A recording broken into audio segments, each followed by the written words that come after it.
ബലം നിനക്കു നൽകും.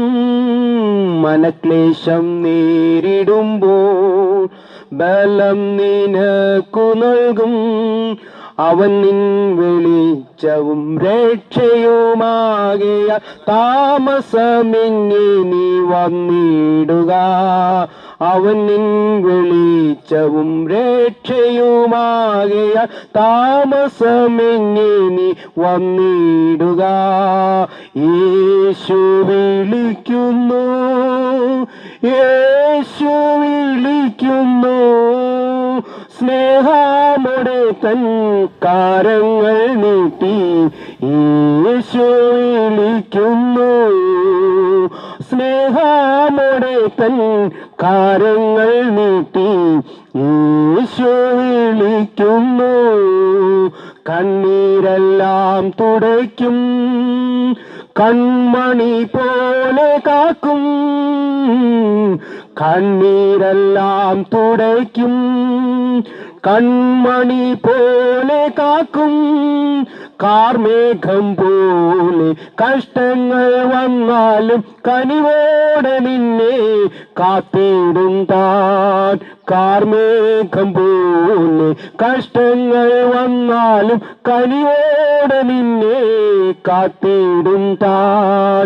യേശു വിളിക്കുന്നു, യേശു വിളിക്കുന്നു, സ്നേഹമോടെ തൻ കരങ്ങൾ നീട്ടി. യേശു വിളിക്കുന്നു, സ്നേഹമോടെ തൻ കരങ്ങൾ നീട്ടി. യേശു വിളിക്കുന്നു. ദൂരത്തും ചാരത്തും വിവിധ ഭവനങ്ങൾക്കകത്തും വീതിയിലുമൊക്കെ നിന്ന് ഞങ്ങളെ ശ്രമിക്കുന്ന ബഹുമാന്യരായ പ്രബുദ്ധരായ ഈശ്വരഭക്തരായ എല്ലാ ദേശനിവാസികൾക്കും വീണ്ടും വരുന്ന ക്രിസ്തുയേശുവിന്റെ ധന്യനാമത്തിൽ ഞങ്ങളുടെ സ്നേഹവന്ദനങ്ങളെ അറിയിക്കുന്നു. ഇന്ന് പ്രഭാതം മുതൽ ഈ പ്രദേശത്ത് വിവിധ സ്ഥലങ്ങളിൽ വർദ്ധിച്ചു വരുന്ന ലഹരി മരുന്നിന്റെ ഉപയോഗത്തിനെതിരെ നടത്തുന്ന ബോധവൽക്കരണവും അപ്പോൾ തന്നെ അതിൽ നിന്ന് പുറത്തു വരുവാൻ മാനവകുലത്തിന് ദൈവം ഒരുക്കിയിട്ടുള്ള സത്യസുവിശേഷത്തിന്റെ സന്ദേശവും ഞങ്ങൾ അറിയിച്ചുകൊണ്ടിരിക്കുന്നു. യേശുക്രിസ്തു ഭൂമിയിലേക്ക് വന്നത് ഒരു മതം സ്ഥാപിക്കാനല്ല. യേശുക്രിസ്തു ഭൂമിയിലേക്ക് വന്നത് ഏതെങ്കിലും ഒരു മതവിഭാഗത്തിന് വേണ്ടിയല്ല. യേശുക്രിസ്തു ഭൂമിയിലേക്ക് വന്നത് ഏതെങ്കിലും ജാതിക്ക് വേണ്ടിയല്ല. യേശുക്രിസ്തു ഭൂമിയിലേക്ക് വന്നത് ഏതെങ്കിലും ഭാഷക്കാർക്കോ ദേശക്കാർക്കോ വേണ്ടിയല്ല. യേശു ഭൂമിയിലേക്ക് വന്നത് സകല മാനവ കുലത്തിനും വേണ്ടി ഭൂമിയിൽ വന്നവനാണ് യേശുക്രിസ്തു. യേശുക്രിസ്തു വന്നത് പാപിയെ തേടിയാണ്, മനുഷ്യനെ തേടിയാണ്. പാപിയായ മനുഷ്യനെ തേടി ഈ ഭൂമിയിലേക്ക് സ്വർഗം വിട്ട് ഇറങ്ങി വന്നവനാണ് യേശുക്രിസ്തു. യേശുക്രിസ്തു ഭൂമിയിലേക്ക് വന്നത് മനുഷ്യനായിട്ടാ വന്നത്. ദൈവമായിരുന്നവൻ, ദൈവത്തോടൊപ്പമായിരുന്നവൻ, ദൈവത്തിന്റെ സമത്വത്തിൽ വസിച്ചവൻ, ദൈവത്തിന്റെ സകലവിധമായ തേജസ്സിനകത്തും വസിച്ചവൻ സ്വർഗം വിട്ട് ഈ ഭൂമിയിൽ പാപത്തിന്റെ അനുഭവത്തിനകത്ത് ജീവിക്കുന്ന ബലഹീനനായ അഭക്തനായ യാതൊരു പ്രയോജനവുമില്ലാത്ത തിന്മ മാത്രം ചെയ്യുന്ന, എത്ര ശ്രമിച്ചിട്ടും നന്മ ചെയ്യാൻ കഴിയാതെ തിന്മയുടെ അടിമത്തത്തിൽ വീണുപോയ മനുഷ്യനെ രക്ഷിക്കുവാൻ ഭൂമിയിൽ അവതരിച്ചവനാണ് യേശുക്രിസ്തു. ദൈവമായിരുന്ന, പൂർണ്ണ ദൈവമായിരുന്ന യേശുക്രിസ്തു പൂർണ്ണ മനുഷ്യനായി ഈ ഭൂമിയിലേക്ക് ഇറങ്ങി വരുവാൻ ഇടയായി തീർന്നു. ഈ ഞങ്ങളുടെ പ്രസംഗമൊക്കെ കേൾക്കുന്ന പലർക്കും ഇതൊരു ഭോഷത്വമായി തോന്നാം. ദൈവം മനുഷ്യനായി ഭൂമിയിൽ അവതരിച്ചു എന്നൊക്കെ പറയുന്നത് ഭോഷത്വമായി തോന്നാം. എന്നാൽ വിശ്വസിക്കുന്നവർക്ക് ഇതൊരു ദൈവശക്തിയാണെന്നാണ് വേദപുസ്തകം പറയുന്നത്. എന്താണ് സുവിശേഷം? സുവിശേഷം യേശുക്രിസ്തുവിനെ കുറിച്ചുള്ളതാണ്. സുവിശേഷം ഏതെങ്കിലും പ്രസ്ഥാനത്തെക്കുറിച്ചല്ല, സംഘടനയെക്കുറിച്ചല്ല, ഏതെങ്കിലും പ്രത്യേകിച്ച് മതവിഭാഗത്തെ കുറിച്ചുള്ളതല്ല, ഏതെങ്കിലും പുണ്യവാളന്മാരെ കുറിച്ചുള്ളതല്ല, ഏതെങ്കിലും വിശുദ്ധന്മാരെ കുറിച്ചുള്ളതല്ല, ഏതെങ്കിലും സഭാവിഭാഗത്തെ കുറിച്ചുള്ളതല്ല. മറിച്ച് സുവിശേഷം അത് യേശുവിനെ കുറിച്ചുള്ളതാണ്. സ്വർഗം വിട്ട് ഈ ഭൂമിയിൽ ഇറങ്ങി വന്ന മനുഷ്യന്റെ പാപം സ്വന്തം ശരീരത്തെ ഏറ്റെടുത്തുകൊണ്ട് മനുഷ്യനെ പാപത്തിൽ നിന്ന് വിടുവിക്കുവാൻ കാൽവരിയിൽ മരിക്കുകയും അടക്കം ചെയ്യപ്പെടുകയും ഉയർത്തെഴുന്നേൽക്കുകയും ചെയ്ത യേശുക്രിസ്തുവിനെ കുറിച്ചുള്ളതാണ് സുവിശേഷം. ഈ സുവിശേഷത്തിന് മാത്രമാണ് ഒരു മനുഷ്യനെ വിടുവിക്കാൻ കഴിയുന്നത്. ഈ സുവിശേഷത്തിന് മാത്രമാണ് ഒരു മനുഷ്യനെ രൂപാന്തരപ്പെടുത്താൻ കഴിയുന്നത്. അതുകൊണ്ട് ഞങ്ങൾ നിങ്ങളെ വിളിക്കുന്നത് ഒരു സംഘടനയിലേക്കോ ഒരു സഭയിലേക്കോ അല്ല, മറിച്ച് യേശു വന്നത് ഒരു മനുഷ്യനെ പുതിയ സൃഷ്ടിയാക്കുവാനാണ്. ഒരു പുതിയ സൃഷ്ടിയാക്കി മാറ്റുവാൻ, ഒരു മനുഷ്യനെ പുതിയ സൃഷ്ടിയാക്കി മാറ്റുവാൻ, പുതുമനുഷ്യനാക്കി മാറ്റുവാൻ, അവനെ നേരായ മാർഗത്തിലേക്ക് കൊണ്ടുവരുവാൻ കഴിയുന്ന ഏക സന്ദേശം സത്യസുവിശേഷത്തിന്റെ സന്ദേശം മാത്രമാണ്. ഇവിടെ എത്രയോ രാഷ്ട്രീയ പ്രസംഗങ്ങൾ നമ്മൾ കേൾക്കുന്നുണ്ട്, എത്രയോ സാംസ്കാരിക നായകന്മാരുടെ പ്രസംഗം കേൾക്കുന്നുണ്ട്, എത്രയെത്ര മനോഹരമായ അനുഗ്രഹീതമായ പ്രസംഗങ്ങളും മതപ്രസംഗങ്ങളും ഒക്കെ നമ്മൾ കേട്ടിട്ടുണ്ട്. ഇന്നുവരെയും അതൊന്നും ഒരു മനുഷ്യനെയും രൂപാന്തരപ്പെടുത്തിയിട്ടില്ല. ഇവിടത്തെ ന്യായ സംഹിതകളും ഇവിടത്തെ പോലീസ് സ്റ്റേഷനുകളും ജയിലറകളും ഒന്നും ആരെയും രൂപാന്തരപ്പെടുത്തിയിട്ടില്ല. എന്ന മനുഷ്യനെ രൂപാന്തരപ്പെടുത്തിയ ഏക സന്ദേശം സത്യസുവിശേഷമാണ്. ലോകത്തിന്റെ എല്ലാ വൻകരകളിലും കഴിഞ്ഞ 2000 വർഷമായി മുഴങ്ങിക്കേൾക്കുന്ന സത്യസുവിശേഷത്തിന്റെ സന്ദേശമാണ് ജനത്തെ രൂപാന്തരത്തിലേക്ക് നടത്തിയത്. ആയിരക്കണക്കിന്, ലക്ഷക്കണക്കിന്, കോടിക്കണക്കിന് ജനത്തെ മനുഷ്യനാക്കി മാറ്റിയ സന്ദേശമുണ്ടെങ്കിൽ അത് ഞങ്ങൾ പ്രസംഗിക്കുന്ന യേശു ക്രിസ്തുവിന്റെ സത്യസുവിശേഷമാണ്. കാരണം ഈ സുവിശേഷത്തിന് മാത്രമാണ് ഒരുവന് പാപമോചനം നൽകാൻ കഴിയുന്നത്. യേശു ക്രിസ്തു തന്റെ ഐഹിക ജീവിതകാലത്ത് തന്റെ ശിഷ്യന്മാരുടെ നടുവിൽ നിന്നുകൊണ്ട് വിളിച്ചു പറഞ്ഞു, വഴിയും സത്യവും ജീവനും ഞാനാകുന്നു, ഞാൻ വഴിയല്ലാതെ ആരും പിതാവിന്റെ അടുക്കൽ എത്തുന്നില്ല. ദൈവസന്നിധിയിൽ എത്തിച്ചേരാൻ ഒരൊറ്റ മാർഗമേ ഉള്ളൂ, യേശു എന്ന മാർഗം. ഒരുപാട് മാർഗങ്ങളില്ല, ഒരൊറ്റ മാർഗം. ഈ ഒരു മാർഗത്തിലൂടെ മാത്രമേ ദൈവസന്നിധിയിൽ എത്തിച്ചേരാൻ കഴിയൂ. പെരുന്നാൾ കൊണ്ടോ, നേർച്ചകൾ കൊണ്ടോ, കർമ്മങ്ങൾ കൊണ്ടോ, ആചാരങ്ങൾ കൊണ്ടോ, നോമ്പുകൾ കൊണ്ടോ ഒന്നും മനുഷ്യന് ദൈവസന്നിധിയിൽ എത്തിച്ചേരാൻ കഴിയില്ല. ദൈവസന്നിധിയിൽ എത്തിച്ചേരാൻ ഒരൊറ്റ മാർഗമേ ഉള്ളൂ, യേശു എന്ന ഏക മാർഗം. മറ്റൊരുത്തനിലും രക്ഷയില്ല. ആകാശത്തിന്റെ കീഴിൽ മനുഷ്യരുടെ രക്ഷയ്ക്കായി നൽകപ്പെട്ട ഒരൊറ്റ നാമമേ ഉള്ളൂ, യേശു ക്രിസ്തുവിന്റെ നാമം. മനുഷ്യനും ദൈവത്തിനും മധ്യസ്ഥനായി ഒരുവനേ ഉള്ളൂ ഞങ്ങൾ പ്രസംഗിക്കുന്ന യേശു ക്രിസ്തു. കാരണം യേശു ദൈവമായിരുന്നു, ദൈവത്തോടൊപ്പമായിരുന്നു, പരമപരിശുദ്ധനായിരുന്നു, പാപം ചെയ്തിട്ടില്ലാത്തവനാണ്, പാപം അറിഞ്ഞിട്ടില്ലാത്തവനാണ്. ആ യേശു ക്രിസ്തുവാണ് പാപിയായ മനുഷ്യന്റെ രൂപസാദൃശ്യത്തിൽ ഭൂമിയിലേക്ക് വന്നത്. അവരിൽ പാപമില്ലായിരുന്നു എന്ന മനുഷ്യന്റെ മുഴുവൻ പാപവും സ്വന്തം ശരീരത്തിൽ വഹിച്ചുകൊണ്ട് മനുഷ്യനെ പാപത്തിൽ നിന്ന് പുറത്തു കൊണ്ടുവരുവാൻ കാൽവരിയിൽ യാഗമായി തീർന്നത് യേശു മാത്രമാണ്. അതുകൊണ്ട് യേശു മാത്രമാണ് ഏക മധ്യസ്ഥൻ. മനുഷ്യനെ ദൈവത്തോട് ബന്ധിപ്പിക്കാൻ കഴിയുന്ന ഏക മധ്യസ്ഥൻ യേശു ക്രിസ്തു മാത്രമാണ്. പലരുടെയും പേര് മധ്യസ്ഥൻ എന്ന് പലരെയും വിളിക്കാറുണ്ടെങ്കിലും വേദപുസ്തകത്തിന്റെ യാഥാർത്ഥ്യത്തിൽ നിന്നുകൊണ്ട് പ്രിയപ്പെട്ടവരോട് ഞങ്ങൾ വിളിച്ചു പറയട്ടെ, ദൈവത്തോട് മനുഷ്യനെ ബന്ധിപ്പിക്കാൻ കഴിയുന്ന ഒരേ ഒരു വ്യക്തി ഞങ്ങൾ പ്രസംഗിക്കുന്ന യേശു ക്രിസ്തുവാണ്. അതുകൊണ്ട് യേശു ക്രിസ്തു മാത്രമാണ് ഏക മധ്യസ്ഥൻ. യേശുവിലൂടെ മാത്രമാണ് മനുഷ്യന് ദൈവത്തോട് അടുക്കാൻ കഴിയുന്നത്. വഴി യേശുവാണ്, സത്യം യേശുവാണ്, ജീവനേശുവാണ്. യഥാർത്ഥ ജീവൻ അത് യേശുവിൽ മാത്രമേ ഉണ്ടായിരുന്നുള്ളൂ. അത് നിത്യജീവനാണ്. ആ ജീവൻ നമ്മിലേക്ക് പകർന്ന് നമ്മെ ദൈവത്തോട് അടുപ്പിക്കുന്ന ഏക മാർഗം അത് യേശു ക്രിസ്തുവിന്റെ മാർഗമാണ്. കാൽവരിയുടെ മരക്കുരിശിൽ 3 ആണികളിൽ മേൽ തൂങ്ങി 2 ദുഷ്പ്രവർത്തിക്കാരുടെ നടുവിൽ മനുഷ്യനെന്ന് തോന്നാത്തവണ്ണം വിരൂപനാക്കപ്പെട്ടവനായി ഒരു മാംസപിണ്ഡത്തെ പോലെ യേശു തൂങ്ങിക്കിടന്നു. റോമൻ പടയാളികൾ ശരീരം മുഴുവൻ ഉഴവുചാൽ കീറുന്നതുപോലെ അടിച്ചു തകർക്കപ്പെട്ടപ്പോഴും, തന്റെ താടി രോമങ്ങൾ പിഴുതെടുത്തപ്പോഴും, തന്നെ മുഖത്ത് തുപ്പിയപ്പോഴും, തന്നെ നഗ്നനാക്കി നിന്ദാപാത്രമാക്കി തലയിൽ മുൾമുടി ധരിപ്പിച്ച് തന്നെ പരിഹസിച്ചപ്പോഴും ഒരു വാക്കുപോലും തിരിച്ചുരിയാടാതെ കാൽവരി ക്രൂശിൽ മരണവേദനയുടെ നടുവിൽ ശ്വാസമെടുക്കാൻ കഴിയാതെ വല്ലാത്ത പ്രാണവേദനയോടെ ശ്വാസമെടുക്കുമ്പോ യേശു കർത്താവ് ഉറക്കെ വിളിച്ചു പറഞ്ഞതുണ്ട്, സകലതും നിവർത്തിയായി. മാനവകുലത്തിന്റെ പാപത്തിന്റെ പരിഹാരത്തിനായി സകല യാഗങ്ങൾക്കും സകല കർമ്മങ്ങൾക്കും സകലവിധമായ കർമാനുഷ്ഠാനങ്ങൾക്കും അറിഞ്ഞു വരുത്തിക്കൊണ്ട് യേശു വിളിച്ചു പറഞ്ഞു, സകല നിവർത്തിയായി. ഇനി പാപപരിഹാരത്തിനായി, പാപമോചനത്തിനായി മറ്റൊരു മാർഗവുമില്ല. ഒരേ ഒരു മാർഗം, പാപമോചനത്തിനായി ഉലകത്തിൽ ദൈവം വെച്ചിട്ടുള്ള ഒരൊറ്റ മാർഗമേ ഉള്ളൂ, അത് യേശുവിന്റെ രക്തമാണ്. കാൽവരി ക്രൂശിൽ മാനവകുലത്തിന്റെ പാപത്തിന്റെ പരിഹാരത്തിനായി ചൊരിയപ്പെട്ട യേശുവിന്റെ രക്തത്താൽ അല്ലാതെ പാപമോചനമില്ല എന്ന് ഞങ്ങൾ ഈ ദേശത്തോട് വിളിച്ചു പറയട്ടെ. അവന്റെ പുത്രനായ യേശുവിന്റെ രക്തം സകല പാപവും പൊക്കി നമ്മെ ശുദ്ധീകരിക്കുന്നു. താങ്കൾ എത്ര വലിയ പാപത്തിന്റെ അനുഭവത്തിൽ, കൊടിയ ക്രിമിനൽ സ്വഭാവത്തിനകത്ത് വീട്ടുകാർ ക്ഷമിക്കാത്ത, നാട്ടുകാർ ക്ഷമിക്കാത്ത, പോലീസ് സ്റ്റേഷനുകൾ ക്ഷമിക്കാത്ത വലിയ പാപത്തിന്റെ അനുഭവത്തിലായിരിക്കാം ഒരുപക്ഷെ താങ്കൾ കടന്നു പോകുന്നത്. എന്ന സകല പാപവും ക്ഷമിച്ചു തരുന്ന ഒരു സങ്കേതം, അത് യേശു ക്രിസ്തുവിന്റെ സങ്കേതമാണ്, യേശു ക്രിസ്തുവിന്റെ രക്തമാണ്. ഒരുപക്ഷെ താങ്കൾ സമാധാനമില്ലാത്ത അനുഭവത്തിലൂടെ കടന്നു പോകുന്ന വ്യക്തിയായിരിക്കാം. വലിയ തകർച്ചകൾ താങ്കൾ നേരിടുന്ന വ്യക്തിയായിരിക്കാം. കുടുംബത്തിൽ സമാധാനമില്ല, തലമുറകളുടെ വിഷയത്തിൽ താങ്കൾക്ക് സമാധാനമില്ല, ജീവിതത്തിൽ ഒരു സമാധാനമില്ല, ആത്മഹത്യയെക്കുറിച്ചൊക്കെ ചിന്തിക്കുന്ന വ്യക്തിയായിരിക്കാം. ജീവിതം തകർന്ന് ഇനി എങ്ങനെ മുന്നോട്ട് പോകുമെന്നാലോചിച്ച് ഇനി ജീവിതത്തിൽ ഒരു പ്രതീക്ഷയും പ്രത്യാശയും ഇല്ലാതെ കണ്ണുനീരോടെ കഴിയുന്ന വ്യക്തിയാണോ? അങ്ങനെ ഒരു വ്യക്തിയെ നോക്കിക്കൊണ്ട് അപ്പോസ്തലനായ പൗലോസ് വിളിച്ചു പറഞ്ഞ ഒരു സന്ദേശമുണ്ട്. കർത്താവായ യേശുവിൽ വിശ്വസിക്കുക, എന്നാൽ നീയും നിന്റെ കുടുംബവും രക്ഷ പ്രാപിക്കും. സഹോദര, താങ്കൾ മരിക്കണ്ട, താങ്കൾ ഇനി മരിക്കണ്ട.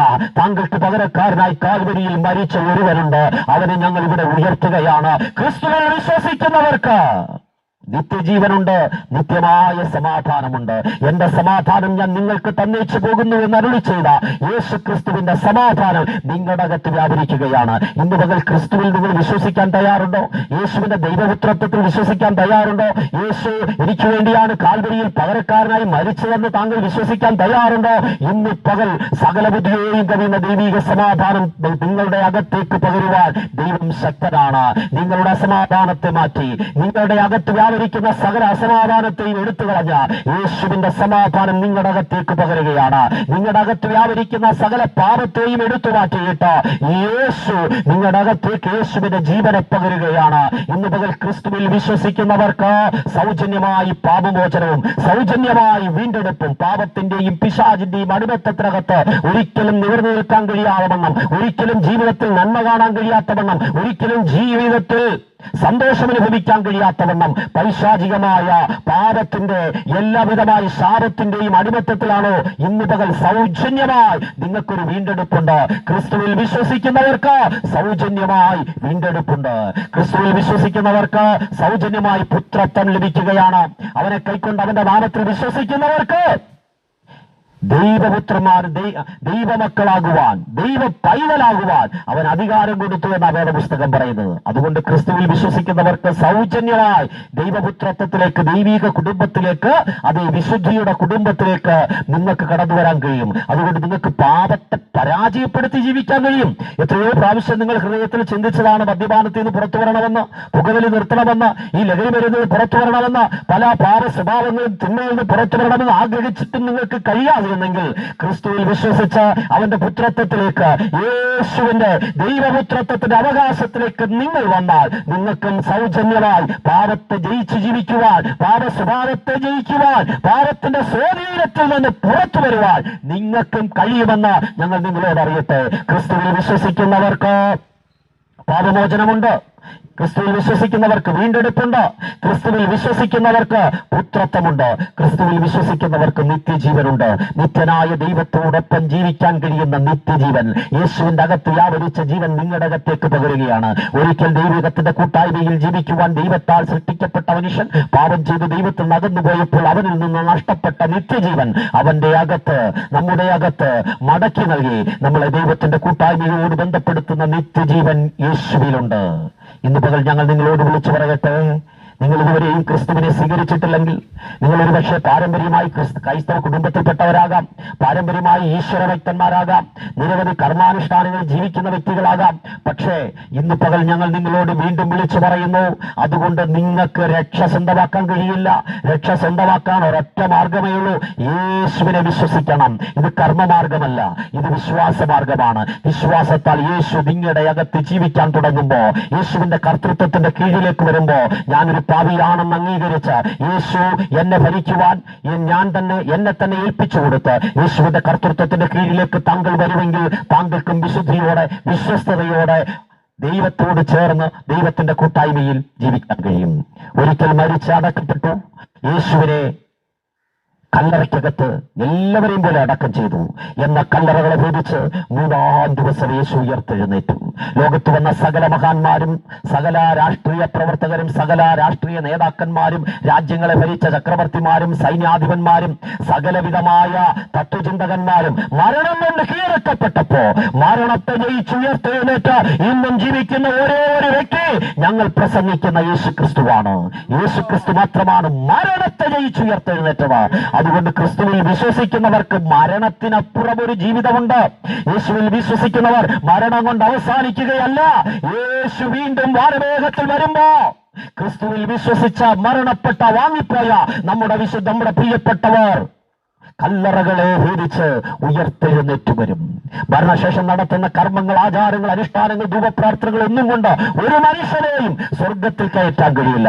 എന്നാൽ ജീവിച്ചിരിക്കുമ്പോ ഇപ്പോഴാകുന്ന സുപ്രസാദകാലം, ഇതാകുന്ന രക്ഷാദിവസം. ഈ ശരീരത്തിൽ ജീവിച്ചിരിക്കുന്ന ഈ ചുരുങ്ങിയ കാലയളവ് ദൈവം നമ്മുടെ മുമ്പിൽ വെച്ചിരിക്കുന്നതാണ്. ജീവനും മരണവും നമ്മുടെ മുമ്പിൽ വെച്ചിരിക്കുന്നു. ക്രിസ്തുവിൽ വിശ്വസിച്ച് രക്ഷ സ്വന്തമാക്കി, ഈ ആത്മരക്ഷ സ്വന്തമാക്കി പുതിയ സൃഷ്ടിയായി മാറി ദൈവസഭയോട് ചേർന്ന് സ്നാനപ്പെട്ട് വിശുദ്ധിയിൽ ദൈവത്തെ ആരാധിക്കുന്ന ദൈവമക്കൾക്കും ക്രിസ്തുവിന്റെ വരവിങ്കൽ എടുക്കപ്പെടാം. അനിത്യമായ സ്വർഗത്തിലേക്ക് അവർക്കും പ്രവേശിക്കാൻ കഴിയും. എനിക്കിവിടെ ഭദ്രാസന ദേവാലയമുണ്ടെന്നോ, എനിക്കിവിടെ വർഷങ്ങളുടെ പാരമ്പര്യമുണ്ടെന്നോ, എനിക്കല്ലെങ്കിൽ ഞാൻ ഒത്തിരി കർമ്മങ്ങൾ ചെയ്യുന്ന, നോമ്പനുഷ്ഠിക്കുന്ന, ഒരുപാട് കർമാനുഷ്ഠാനങ്ങളുടെ നടുവിലുള്ള വ്യക്തിയാണെന്നോ പറഞ്ഞാലും ആർക്കും ദൈവസന എത്തിച്ചേരാൻ കഴിയില്ല. ഒറ്റ മാർഗമേ ഉള്ളൂ, യേശുവെന്ന ഏക മാർഗം. ആ മാർഗത്തിലൂടെ മാത്രമാണ് നിങ്ങൾക്ക് നിത്യസമാധാനവും നിത്യസന്തോഷവും നിത്യജീവനും കർത്താവിന്റെ വരവിൽ എടുക്കപ്പെടാനും കഴിയും എന്ന് ഞങ്ങൾ നിങ്ങളെ ഓർമ്മിപ്പിക്കട്ടെ. പ്രിയമുള്ളവരെ, കർത്താവ് വരാൻ സമയമായി. ക്രിസ്തുവിൽ വിശ്വസിച്ച് പാപം മോചിച്ചു കിട്ടി രക്ഷ പ്രാപിച്ച് യേശുവിനെ കാത്തിരിക്കുന്ന വിശുദ്ധന്മാരെ ചേർക്കുവാൻ യേശു വരാൻ സമയമായി. എന്നാൽ യേശുവിനെ ത്യജിച്ചു കളഞ്ഞ് തങ്ങളുടെ മുമ്പിൽ കിട്ടിയ സമയത്തെ വിശുദ്ധിയിൽ നിലനിർത്താതെ സകല തിന്മകളും ചെയ്ത് ജീവിക്കുന്ന സകല അഹങ്കാരികളെയും ദുഷ്പ്രവർത്തിക്കാരും താളടിയാകുന്ന, അവരെ ന്യായം വിധിക്കുന്ന തീക്കുള പോലെ കത്തുന്ന ഒരു ദിവസം കൂടിയാണതെന്ന് ഞങ്ങൾ ഓർമ്മിപ്പിക്കട്ടെ. സകല ദുഷ്പ്രവർത്തിക്കാരെയും സകല വിധത്തിലുള്ള അധർമ്മം ചെയ്യുന്നവരെയും ന്യായം വിധിക്കാൻ കൂടിയാണ് യേശു ലോകത്തിലേക്ക് വരുന്നതെന്ന് മറന്നു പോകരുത്. ക്രിസ്തുവിൽ വിശ്വസിക്കാത്ത സകലർക്കും വേണ്ടി, ജീവപുസ്തകത്തിൽ പേരെഴുതി കാണാത്ത സകലർക്കും വേണ്ടി കത്തുന്ന തീപ്പൊയ്കയും കെടാത്ത പുഴുക്കളുമുള്ള ആ വലിയ ന്യായവിധിയുടെ നിത്യനരകത്തിന്റെ അനുഭവമുണ്ടെന്നുകൂടി ഞങ്ങൾ നിങ്ങളെ ഓർമ്മിപ്പിക്കുന്നു. നിങ്ങൾ കൈവിടപ്പെട്ടു പോകാതെ ക്രിസ്തുവിന്റെ സ്നേഹത്തിനകത്ത് വസിച്ച് നിത്യരാജ്യത്തിൽ, നിത്യസ്നേഹത്തിൽ, നിത്യമായ ആനന്ദത്തിൽ, നിത്യജീവനിലേക്ക് പ്രവേശിക്കുവാൻ നിങ്ങളുടെ മുമ്പിൽ ഒരു അവസരമുണ്ട്. അതുകൊണ്ട് നിങ്ങളുടെ ശ്രദ്ധ ക്രിസ്തുവിലാകട്ടെ. ക്രിസ്തുവിലൂടെ മാത്രമാണ് രക്ഷ എന്ന് ഓർമ്മിപ്പിക്കുന്നു. രക്ഷിതാവിനെ കാൺക പാപി, രക്ഷിതാവിനെ കാൺക പാപി, നിന്റെ പേർക്കല്ലയോ ക്രൂശിന്മേൽ തൂങ്ങുന്നു, നിന്റെ പേർക്കല്ലയോ ക്രൂശിന്മേൽ തൂങ്ങുന്നു. പാപത്തിൽ ജീവിക്കുന്നവരെ, പാപത്തിൽ ജീവിക്കുന്നവരെ, നിന്റെ പേർക്കല്ലയോ തൂങ്ങുന്നീ രക്ഷകൻ, നിന്റെ പേർക്കല്ലയോ തൂങ്ങുന്നീ രക്ഷകൻ. തള്ളുക നിന്റെ പാപമെല്ലാം, തള്ളുക നിന്റെ പാപമെല്ലാം, കള്ളമേതും നിനക്കേണ്ട നിന്നുള്ളിൽ നീ, കള്ളമേതും നിനക്കേണ്ട നിന്നുള്ളിൽ നീ. ഉള്ളം നീ മുഴുവൻ തുറന്നു, ഉള്ളം നീ മുഴുവൻ തുറന്നു, തള്ളയാമേശുവിൻ കയ്യിലേൽപ്പിക്കനീ, തള്ളയാമേശുവിൻ കയ്യിലേൽപ്പിക്കനീ. രക്ഷിതാവിനെ കാൺക പാപി, രക്ഷിതാവിനെ കാൺക പാപി, നിന്റെ പേർക്കല്ലയോ ക്രൂശിന്മേൽ തൂങ്ങുന്നു, നിന്റെ പേർക്കല്ലയോ ക്രൂശിന്മേൽ തൂങ്ങുന്നു.